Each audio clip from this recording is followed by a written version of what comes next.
It's your boy Zerk with another episode of Therapeutic Perspective. Let's get it. Today we're talking about Epiphany. What do you love?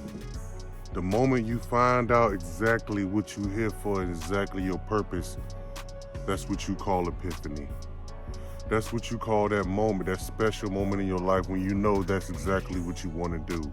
You got to embrace that moment. You got to understand and never forget that moment, because that moment will push you every day and get you through these obstacles and these snowball effects that I'm talking about. This is going to get you through the next day, the next step, the next studio session, every step of the way. Epiphanies can happen at any time in your life, any point in your life when you really start to understand your direction. Once you start to really make some motion, make some moves, and then you start to understand, everything becomes so much clearer. All the wondering and the thinking and the staying up all night, it just becomes less and more clear now. You just understand music is what I want to do, or art is what I want to do. When you just write every day, endlessly, and it's just so easy for you to get these topics and easy for you to talk about people, you need to be a journalist. If it's easy for you to understand these cadences and easily to identify these moods in these songs, maybe you need to be a musician. So the lesson of the day is to understand how you got to that epiphany. Understand what you were doing at that time, what you were thinking about. What does it mean? It means your destiny. It means that's what you're supposed to do. That's your path. Understand that, never forget it.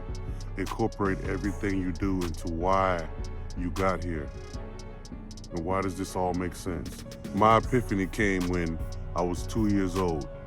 In the back of my pop's car, he had a BMW, all-white BMW, and that thing had some speakers in it. And he was listening to Roger and Zapp, what I later on to find out what it was.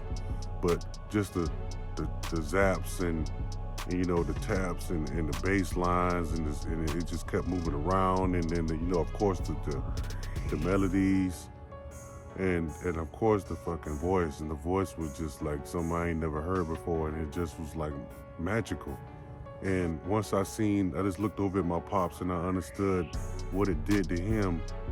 He could not stop moving. He was just one of them people that just did not stop moving when it came to music, and it resonated through him.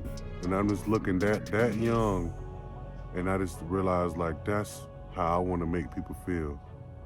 I like how it made me feel, and I want to continue to make my own sound. And from that day on, music was my number one. It was my goal. It was my epiphany. I understood that right then. And step by step, I understood exactly what does it take. It's pretty much raw passion. Raw passion in the beginning is the strongest passion. And that's when you really want to get the most done. I started out writing. I started out listening. Understanding who I like, who I don't like.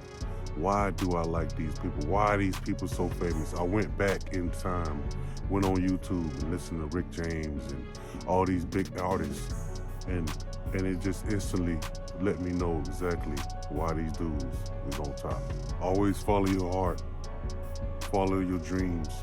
Follow your soul. If you can't stop thinking about it, you can't stop dreaming about it.